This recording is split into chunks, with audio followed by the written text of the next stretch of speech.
And earlier today, they mutually agreed to part ways with their general manager, Chris Grier, who has been with the organization since 2000. He served as their GM since 2016. Dolphins senior personnel executive Champ Kelly is going to be the interim GM. It's a critical part of the year with the trade deadline coming up this Tuesday. As for what it means for Miami head coach Mike McDaniel, our Adam Schefter reporting that McDaniel will remain Miami's head coach for at least the remainder of the regular season, per sources. As we wish you all a happy Halloween, and our friend RC dressed as the great Willy Wonka. I love it. And he once said, the suspense is terrible. I hope it lasts. That's a Willy Wonka phrase. Yes, ma'am. Suspense is over in Miami. What do you think about the moves they made today? They definitely aren't using pure imagination in Miami right now. You know, this is a struggling organization, an organization that's had players come into its spotlight and play well in Miami, and seen them cast off by Chris Grier. And they've acquired new faces around there that haven't actually panned out to be successful on the field. And now when you look at this team and its lackluster performances, the lackluster effort and execution, there had to be a change. The only reason I can see right now for keeping Mike McDaniel from Stephen Ross is to not put this entire organization in upheaval as you try to assess the players and the staff within this building. The thing for me is this: can you continue to get them to play hard? Can you continue to get each an individual and independent contractor to put their best foot forward? Because sometimes the name on the back has to matter more than the logo on the helmet. Mike McDaniel, to me, is a great X and O coach. He's a great strategist, and schematically, he's one of the smartest coaches in football. Can he get these guys to continue to play throughout the rest of the season? They really beat themselves last night, right? At times, they look like they have potential, but they they got in their own way last night. Mina and Dan are both with us on this Halloween Friday. So, Mina, let's start with you. What did you think when you heard the news?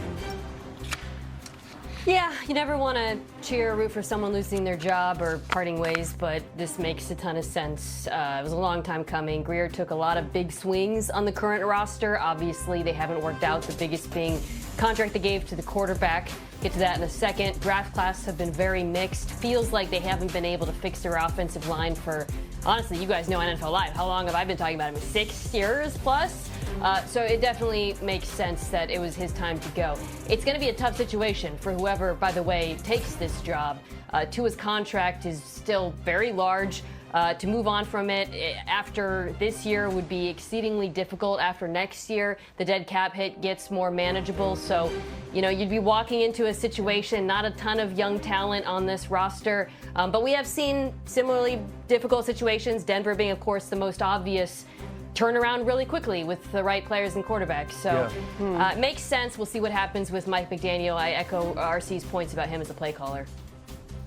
Yeah, before I get to Chris Grier, I want to touch on kind of Mike and Tua to Mina and RC's point. So I think 2 years ago, right around this time, this team was the #1 seed in the AFC. They were playing at home on Monday Night Football against the Titans. They win that game, they would have locked up the division.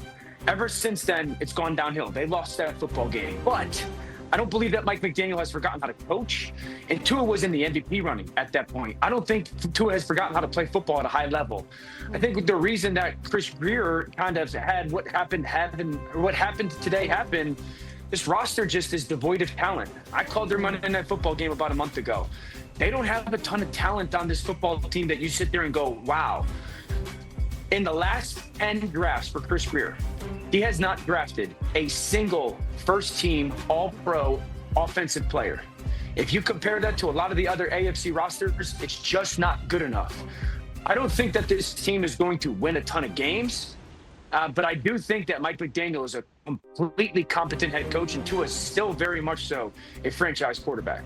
Yeah, next up for the Dolphins after the mini-bye, it doesn't get much easier. It's the Buffalo Bills. Obviously, the Ravens won that game. We're going to talk about them later, but we have more news to get to. A developing story in Jacksonville as the Jaguars placed two-way rookie Travis Hunter on the injured reserve list this morning after he suffered a knee injury in practice yesterday. This means he is going to miss a minimum of 4 games. We just absolutely hate to see this, Dan. What does it mean for the Jags?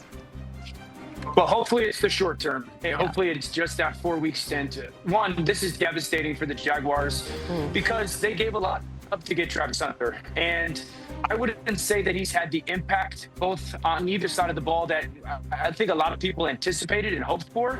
So you're sitting there going, gave up a lot of draft capital for him. And right now he's been good at times and really good, but maybe not as impactful. I think the second thing was he's coming off his best game as a wide receiver. Yep. And you were sitting there after that Rams game going, all right, now you can come off of the bye and take off. Because this offense needs him. This is an offense that still desperately struggles to consistently catch the football. I would argue he's got the most consistent hands on the offensive unit. And Brian Thomas Jr. has been up and down this year. They need him opposite Brian Thomas Jr. to balance this pass game. And so hopefully it's a short period of time, but the reality is this is a devastating break for a Jaguars football team and a young player that just seemed, at least offensively, to start to take off. This is a spot where you have to recalibrate. And I love that Dan mentioned what they gave up to draft him, because you gave that up because you had a plan for him. You thought that he could impact the football game on both sides of the field. And it was starting to trend toward he was going to be more of a 1B receiver for the Jacksonville Jaguars. In that last game against the Rams, he had 14 targets, 8 catches, 101 yards, a big catch for 34 yards, and a touchdown. It seemed that he was moving into being an offensive specialist for them. And so now when he comes off of this injury, whenever it is, if he does play again this season, it's about having a plan that allows him to be impactful, that's not stuck to the plan you had when you drafted him. You're going to have to move forward with how does Travis Hunter not only best help this team, but how do we keep him healthy and allow him to progress as his athleticism will take him, because he's one of the more talented players in this league. He has to learn to be a specialist and master an art somewhere on this field. Yeah, that's why this was so devastating, right? Because to both of your points, it felt like there was some improvement there as a wide receiver, expansion of the route tree as the year was going along. And I was watching him thinking, this is going to look so much better in December than it did in September, but now we won't get to see that. For the Jacksonville Jaguars, obviously you need the secondary pass catchers to step up. I would argue, though, equally important, they got to get back to running the football the way they did the first few weeks of the season. Something I thought Liam Cohen did an excellent job of at Tampa Bay was making adjustments in the run game to the personnel he had. This offensive line is not as good as the one he had in Tampa, but he has to find answers. One of those answers, and this is, I think, a little bit of potentially good news for Jacksonville, Brenton Strange, their tight end, will be back, I believe, eligible week 11. The more I think about it and the more I think about what I saw from him the first month of the season, he is really important in this offense, both as a pass catcher, but also equally important as a blocker. He was such a big part of what they were doing on the ground. So I think his return will help them be a more balanced offense, and I think they can build off of that going forward.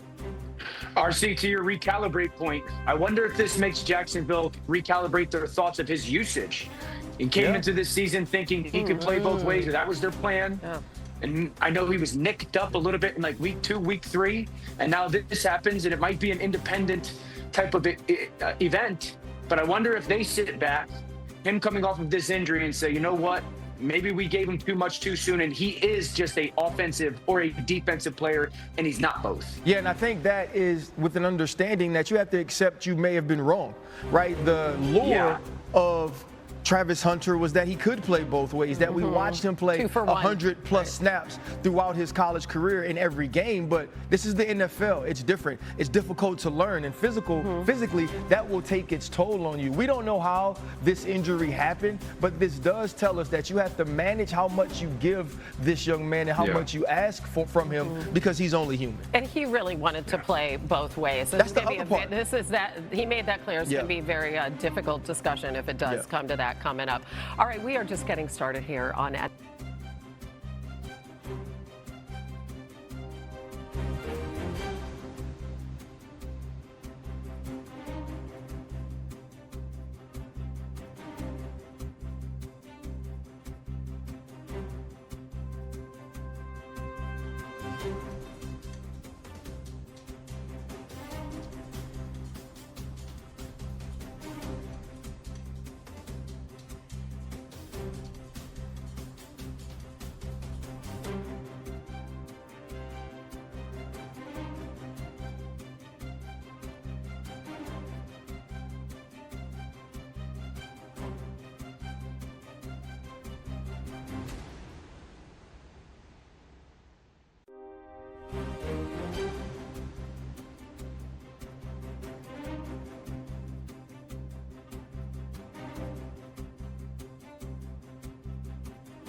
you.